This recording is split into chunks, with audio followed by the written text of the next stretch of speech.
ಕುಮಾರಸ್ವಾಮಿ ವಿರುದ್ಧದ ದೂರು, ಗೃಹ ಸಚಿವರ ಹೇಳಿಕೆ. ಗದಗ ನಗರದಲ್ಲಿ ಗೃಹ ಸಚಿವ ಜಿ ಪರಮೇಶ್ವರ್ ಇವರು ಕೇಂದ್ರ ಸಚಿವ ಕುಮಾರಸ್ವಾಮಿ ಇವರ ವಿರುದ್ಧ ವಿಜಯ್ ತಾತ ನೀಡಿದ ದೂರು ವಿಚಾರವಾಗಿ ಮಾತನಾಡಿದರು. ದೂರು ದಾಖಲಾದ ಮೇಲೆ ಪೊಲೀಸನವರು ಕಾನೂನಾತ್ಮಕವಾಗಿ ಏನು ಮಾಡಬೇಕು ಅದನ್ನು ಮಾಡಿದ್ದಾರೆ. ಎಫ್ಐಆರ್ ಮಾಡಿ ತನಿಖೆ ಮಾಡುವ ಕೆಲಸ ಮಾಡುತ್ತಿದ್ದಾರೆ ಎಂದರು. ಕಾಂಗ್ರೆಸ್ಸಿನವರು ಸೇಡಿನ ರಾಜಕಾರಣವನ್ನ ಮಾಡುತ್ತಿದ್ದಾರೆ ಎಂದು ಬಿಜೆಪಿಗರ ಆರೋಪವಾಗಿದೆ. ಆರೋಪ ಮಾಡಲಿ, ಅವರು ಮಾಡ್ತಾ ಇರೋದು ಏನು?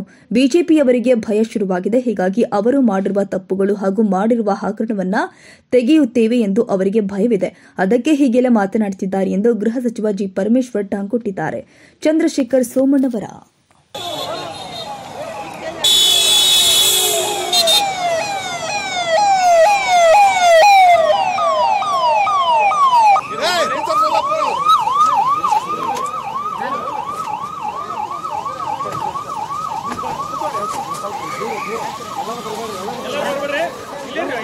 ದಯವಿಟ್ಟು ಬನ್ನಿ, ಸ್ವಲ್ಪ ಸರ್ ಬನ್ನಿ.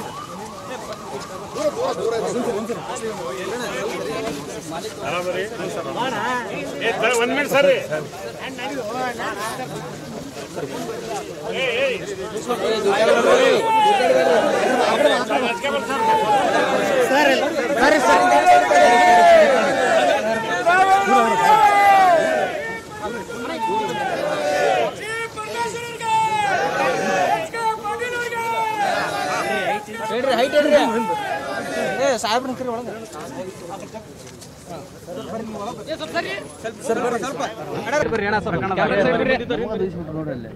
ಕುಮಾರಸ್ವಾಮಿ ಮೇಲೆ ಇವತ್ತು ತಾತ ವಿಜಯ್ ತಾತ ಕುಮಾರಸ್ವಾಮಿ ಅವರ ಮೇಲೆ ಎಫ್ಐಆರ್ ದಾಖಲಾಗಿದೆ ಸರ್. ವಿಜಯ್ ತಾತ ಅವರು 50 ಕೋಟಿ ರೂಪಾಯಿ ಏನೋ ಡಿಮಾಂಡ್ ಇಟ್ಟಿದ್ರು ಅನ್ನುವಂಥದ್ದು. ನೋಡಿ, ಅವರು ಕಂಪ್ಲೇಂಟ್ ಕೊಟ್ಟ ಮೇಲೆ ಪೊಲೀಸ್ನವರು ಅವ್ರ ಕೆಲಸ ಏನು, ಕಾನೂನಾತ್ಮಕವಾಗಿ ಏನು ಮಾಡಬೇಕು ಅದನ್ನು ಮಾಡಿದ್ದಾರೆ.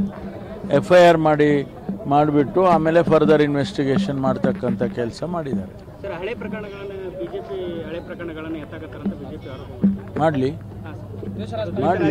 ಸೇಡಿನ ರಾಜಕಾರಣ ಅವ್ರು ಮಾಡ್ತಾ ಇರೋದೇನು? ದಿನದಿಂದ ದಿನಕ್ಕೆ ಅಲ್ಲಲ್ಲ, ಅವ್ರೇನು ಮಾಡ್ತಾ ಇದ್ದಾರೆ? ಅವರಿಗೆ ಭಯ ಆಗಿದೆ. ಈಗ ತಪ್ಪುಗಳನ್ನೆಲ್ಲ ನಾವು ತೆಗಿತೀವಿ ಹೊರಗಡೆ, ಅವ್ರು ಮಾಡಿರೋ ಹಗರಣಗಳನ್ನೆಲ್ಲ ತೆಗಿತೀವಿ ಅಂತೇಳಿ ಅವರಿಗೆ ಭಯ ಆಗಿದೆ. ಅದಕ್ಕೆ ಆ ರೀತಿ ಹೇಳ್ತಾರೆ.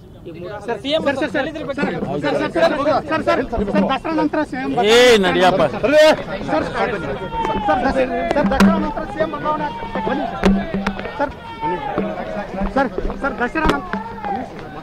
ದಸರಾ ನಂತರ ಸಿಎಂ ಬದಲಾವಣೆ ಆಗ್ತಾರೆ ಅನ್ನುವಂಥದ್ದು ಸರ್.